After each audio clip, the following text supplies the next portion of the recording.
जब घड़ी का काटा करता है 4 बजे का इशारा तो खबरों से हाई हो जाता है पारा।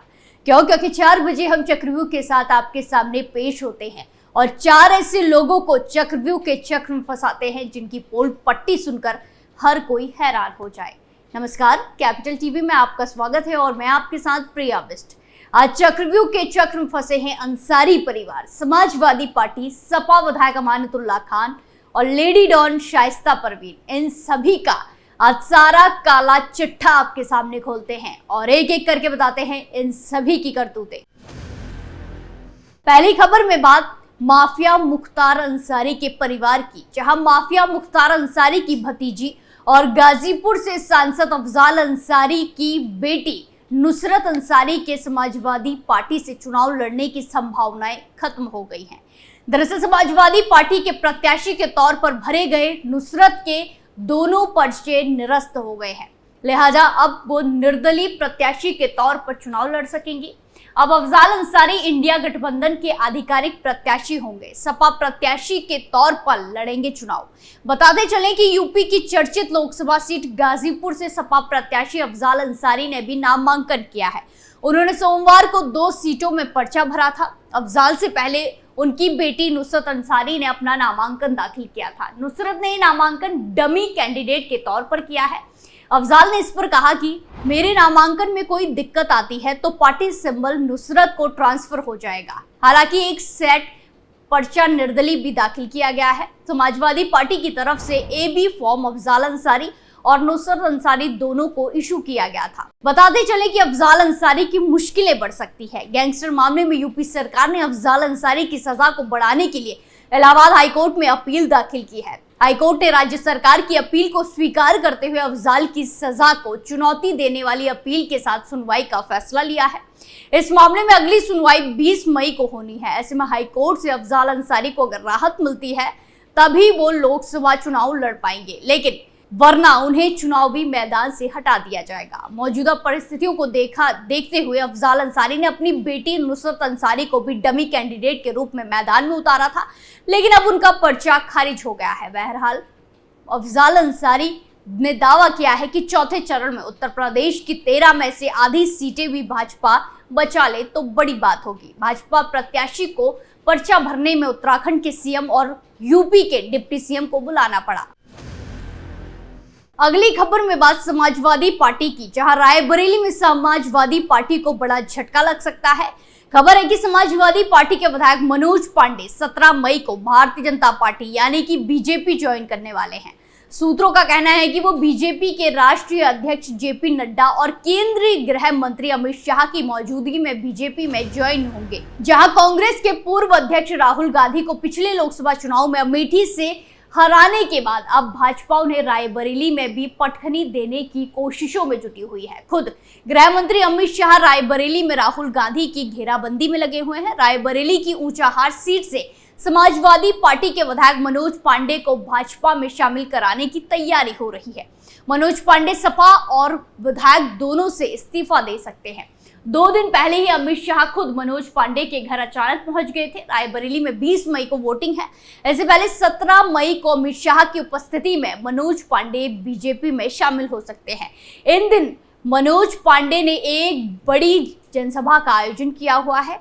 बता दें कि रायबरेली से कांग्रेस राहुल गांधी को उम्मीदवार बनाया गया है, जबकि बीजेपी ने उनके खिलाफ दिनेश प्रताप सिंह को मैदान में उतारा है। वहीं बीजेपी ज्वाइन करने के सवाल पर मनोज पांडे ने कहा कि जो राम का नहीं वो किसी काम का नहीं है। जल्द ही आप सबके सामने स्थितियां साफ हो जाएंगी। वहीं आपको बता दें कि केंद्रीय गृह मंत्री अमित शाह रविवार को अपनी रायबरेली रैली के बाद समाजवादी पार्टी बागी विधायक मनोज पांडे के आवास पर पहुंचे थे। उनके साथ भाजपा के रायबरेली प्रत्याशी दिनेश प्रताप सिंह भी थे।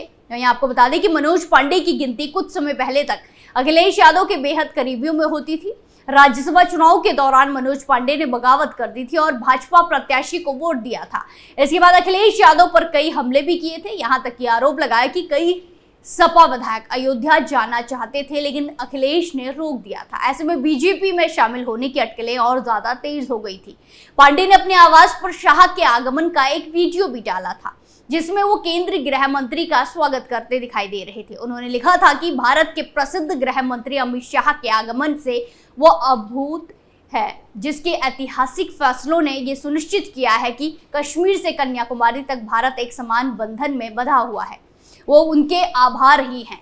इसके तुरंत बाद दिनेश प्रताप सिंह ने पोस्ट किया था कि प्रधानमंत्री नरेंद्र मोदी की राष्ट्रवादी नीतियों से प्रेरित होकर केंद्रीय गृह मंत्री अमित शाह की उपस्थिति में सम्मानित विधायक मनोज पांडे ने रायबरेली में भाजपा का समर्थन किया है।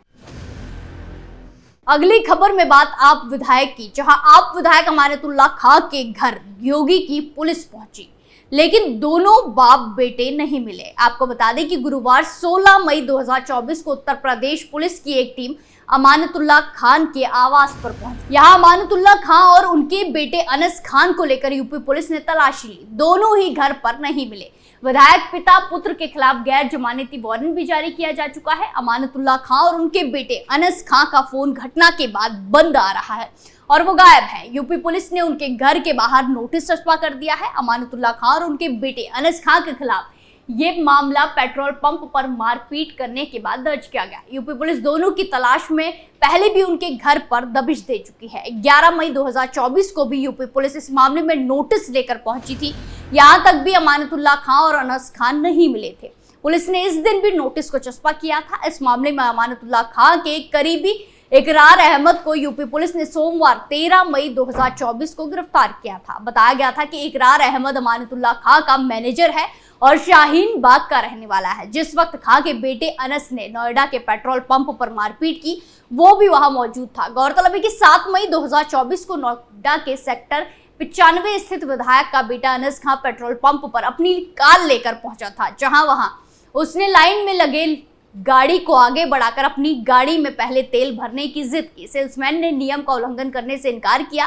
इस दौरान अनस और कार में बैठे उसके साथियों ने मारपीट शुरू कर दी। इसके बाद खुद विधायक अमानतुल्लाह खान वहां पहुंचे और उन्होंने पेट्रोल पंप के मैनेजर को धमकाया।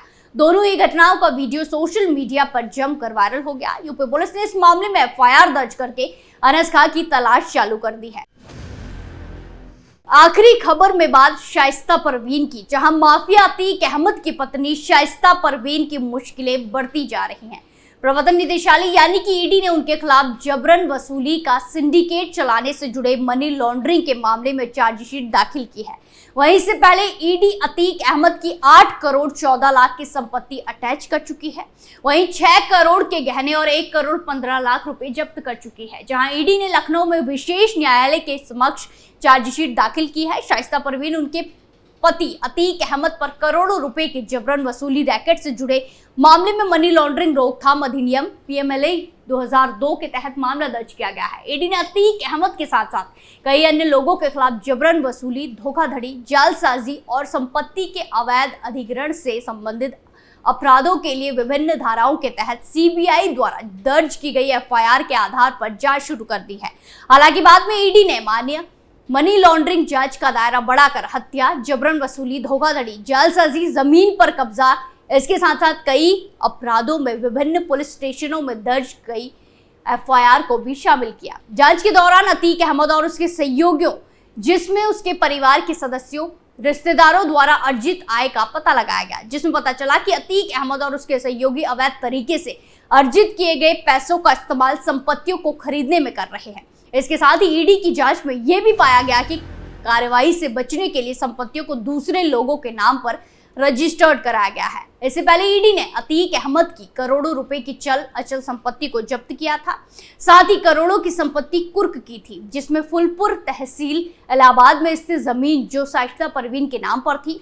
इसके साथ ही रुपए की करोड़ों की रकम भी शामिल है। अतीक अहमद के 10 बैंक खातों और शाइस्ता परवीन के एक बैंक खाते में 1 करोड़ 28 लाख रुपए जमा थे। इसके अलावा ईडी ने पिछले साल अतीक अहमद के सहयोगियों से जुड़े 27 परिसरों की तलाशी ली थी।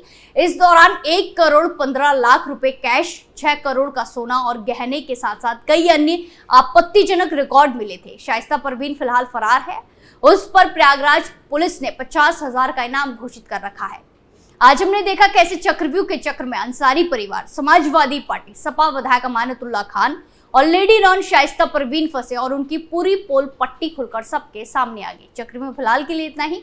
फिर पेश होंगे सनसनीखेज खुलासों के साथ। बाकी तमाम खबरों के लिए देखते रहिए कैपिटल टीवी उत्तर प्रदेश। नमस्कार।